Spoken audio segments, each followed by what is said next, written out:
choisir pour vous informer. Tout de suite, les grandes lignes. Infocité, le journal de l'info de proximité sur la 95.2. Présentation, Fatou Diaby. Lutter contre la désinformation était au cœur d'une séance de formation sous le thème éducation aux médias. Les jeunes parlent aux jeunes. Cela pour essayer de montrer la différence entre une vraie et une fausse information. Le public cible était les personnes non instruites. Il contient 1001 choses de tout genre confondues. Il est partout et celles qu'il porte s'en séparent difficilement. Quel est le véritable mystère qui s'y cache? Gardez vos positions pour savoir de quoi il s'agit. En attendant, je vous laisse deviner. Et l'actualité internationale nous conduit en Guinée où les forces vivent opposées à l'avant-projet de constitution. Et aussi au Sénégal où se tient une caravane du camp de Macky Sall pour convaincre les derniers électeurs. Voilà pour le sommaire. Mesdames et messieurs, bonjour et merci de votre constante fidélité à la chaîne de Tout de suite les détails. Je le disais tantôt, la désinformation gagne de plus en plus de terrain à travers les réseaux sociaux, car nombreux sont les citoyens qui contribuent à la propagation des fausses informations à travers ces réseaux sociaux. Et cela sans le savoir.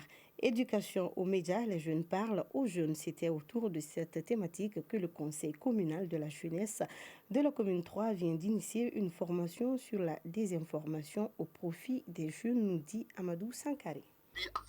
Mensonges, diffamation, propagande, manipulation, les réseaux sociaux sont de plus en plus infestés par de fausses informations. Sans formation adéquate, certains utilisateurs se prennent pour des journalistes, publiant des contenus non vérifiés. Ce phénomène est amplifié par les partages des citoyens, dont une bonne partie reste non lettrée. Conscient de cela, le Conseil communal de la jeunesse de la commune 3 a initié une formation sur la désinformation au profit des jeunes. Chérif Haïdara, président du conseil.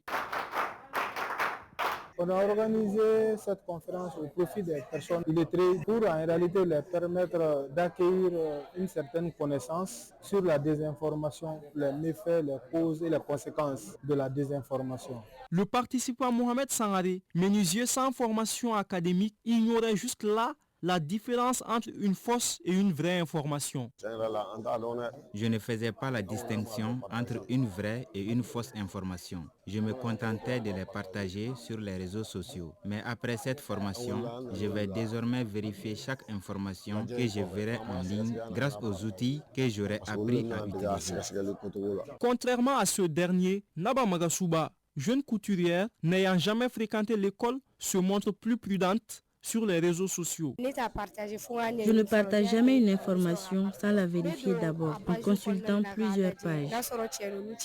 Ainsi, 2 heures durant, les jeunes en ont appris beaucoup sur l'analyse de la véracité de l'information. Mohamed Kone, formateur. Il travaille sur le concept de la désinformation, le fact-checking, le fake news, de la malinformation, de la mésinformation, ainsi de suite. Organisé par le Conseil communal de la jeunesse de la commune 3 en collaboration avec le département de la jeunesse, la formation permettra aux jeunes lettrés et non d'analyser les informations et ainsi être responsables sur les médias. 12 heures passées de 4 minutes, un mot de santé à présent. La Fédération nationale des diabétiques a célébré ce 14 novembre la journée mondiale du diabète sous le thème diabète et bien-être. La journée vise à sensibiliser la population sur l'importance du dépistage du diabète et elle vise également à mettre en avant les défis auxquels la maladie fait face et promouvoir la participation des acteurs de la santé publique, nous dit Mariam Konaté. Au Mali, selon la Direction générale de la santé, plus de 700 millions de personnes par an sont atteintes par le diabète. Selon l'Organisation mondiale de la santé, plus de 400 millions de personnes souffrent de la maladie. À travers la célébration de la journée mondiale de lutte contre cette épidémie, l'accent est mis sur la sensibilisation et le dépistage. Dr Moussa Keita, épidémiologiste. Le diabète, c'est un problème de santé publique. Tout le monde est concerné, les personnes âgées, les enfants, les sujets jeunes. Donc le nombre de consultations augmente d'année en année. Donc cette journée a été dédiée pour la sensibilisation et pour le dépistage de cette maladie. C'est lié à beaucoup de pathologies, au vieillissement, les crises d'AVC et autres.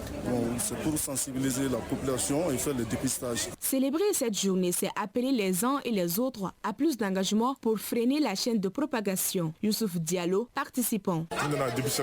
Je suis venu pour le dépistage de diabète. Je suis diabétique. J'encourage l'initiative et c'est gratuit. Oumousso, participante. Je pense que c'est une bonne initiative. Je ne suis pas atteinte du diabète, mais je suis venue me consulter. Je souhaite qu'il multiplie cette initiative davantage. Dans cette tâche, le Mali est accompagné par des partenaires pour plus d'engagement à mettre fin au diabète. Dr Itama Mayoukouli Christian, représentant de l'Organisation mondiale de la santé au Mali. Concernant l'engagement de l'OMS dans la lutte contre le diabète mondial, l'OMS a pour objectif de stimuler et de soutenir l'adoption des mesures efficaces de surveillance, de prévention et de contrôle du diabète et de ses complications, en particulier dans les pays à revenus faibles ou intermédiaires.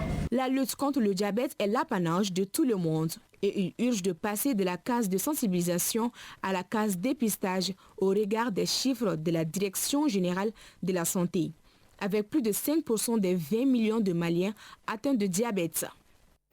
Et prenons soin de nous puisque rien ne vaut la santé. 12 heures passées de 7 minutes. Je reçois Safiatou Kone pour le développement de l'actualité internationale juste après ça. À présent, le tour d'horizon de l'actualité internationale. Safiatou Kone, bonjour. Bonjour Fatou, bonjour à toutes et à tous.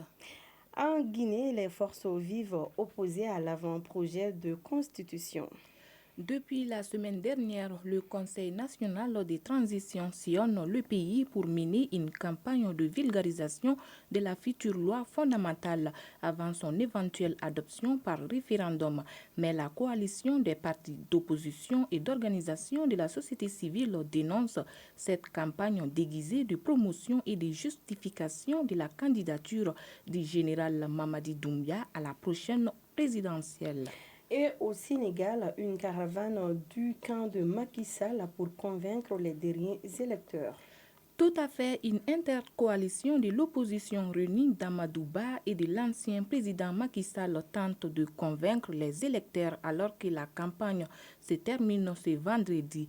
Si l'ancien président fait campagne depuis le Maroc, ses équipes et colistiers sont bien présents sur le terrain. À chaque arrêt du convoi, des t-shirts ou des pancartes avec le visage de Macky Sall sont brandis par la foule.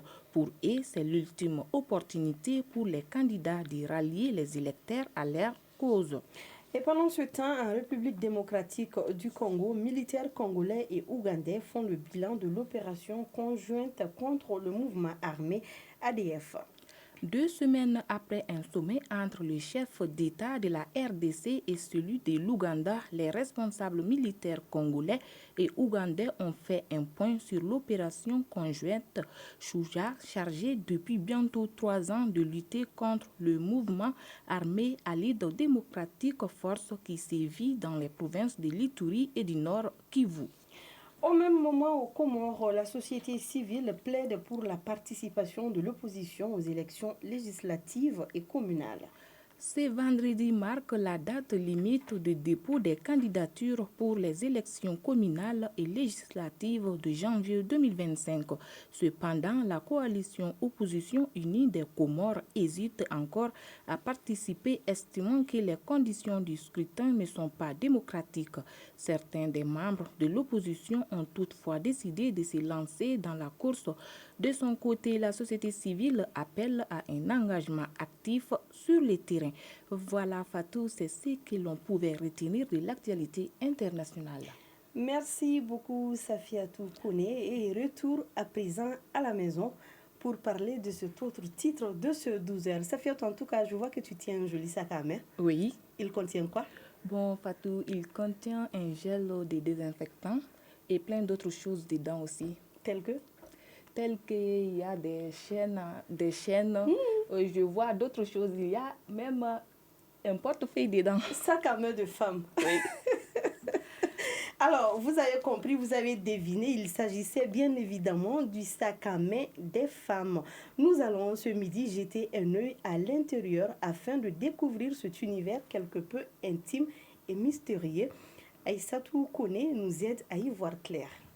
Bien plus qu'un simple accessoire pour les femmes, le sac à main est symbole de style, de nécessité ou encore un refuge personnel. Il y reste un mystère. Diallo Oumou Keïta s'occupe des jeunes volontaires pour l'environnement du Mali. Elle révèle sans tabou le contenu de son sac à main. Le sac à main, c'est peut-être une petite trousse qui peut te permettre d'avoir tout le nécessaire au quotidien. Mon petit sachet, c'est comme si une petite poubelle ambulante dans mon sac dans lequel généralement je mets les déchets ou le plastique, tout ce que je consomme. Dans le sac à main, on essaye de mettre tous les petits matériels dont nous avons besoin au quotidien. Le choix du sac à main, un moment important pour toutes les femmes. Celle qui va suivre est influenceuse sur les réseaux sociaux. Pour elle, qu'il s'agisse des sacs griffés ou d'un modèle friperie, chaque sac raconte son histoire. Aïssata Keïta. Le sac à main contient en général les petites choses dont on a besoin, comme les petites bouteilles de parfum, les petites trousses contenant les petits objets, les rouges à lèvres et autres, les Kleenex. Le sac à main est vraiment symbole de féminité et il est là pour terminer un style, il est là pour achever un look. C'est une pièce maîtresse, un accessoire et il permet de rendre élégant et raffiné le style du look de la femme. Dans le monde de la mode, il s'y est de trouver une jonction entre style et commodité. Quoi qu'il en soit, l'esprit reste le même. Mariam Konaté est styliste. Les tendances actuelles allient minimalisme et polyvalence avec des sacs épurés, souvent convertibles, sac à main ou sac à dos. Le choix d'un sac est un équilibre entre mode, fonctionnalité et image sociale. Il doit être pratique, mais aussi refléter un style personnel. Les sacs de luxe, en particulier, signalent un statut social. Les maisons de couture ont fait des sacs à main des objets de luxe grâce à l'artisanat. Pour certains hommes, l'objet est même signe de maturité. Aboubakar Kounta est psychologue. En réalité, reflète la féminité et l'image de la femme qui a de la classe, de la femme d'un certain niveau. Plus qu'un simple accessoire, c'est même comment reconnaître, et la femme selon elle-même, elle se voit comme quelqu'un d'un autre standing.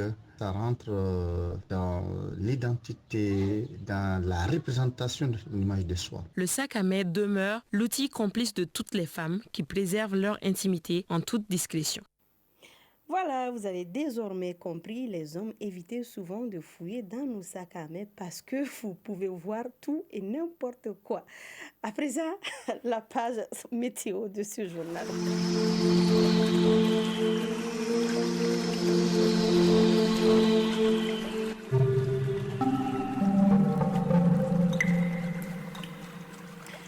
À 12h passées de 13 minutes, le thermomètre affiche sur Bamako et environ 36 degrés Celsius. La maximale sera de 38 degrés Celsius.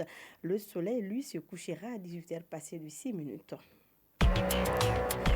Et voilà qui met un point final à ce journal que j'ai eu le plaisir de vous présenter. Je suis Fatou Djabi, Suzanne Traoré, Adam Kone ont réalisé. Mise en onde, Diala Samake, mise en ligne, Badji Touré, coordination éditoriale, Seydou Traoré, Jefa Djara. Moi, je vous dis à très vite sur la FM Leader de Bamako. D'ici là, prenez soin de vous car chaque heure de vie est une chance et chaque jour est une grâce. Que la grâce d'Allah soit avec nous. Surtout, gardez vos positions. Le journal des sports, c'est tout de suite avec Sori Ibrahima Traoré.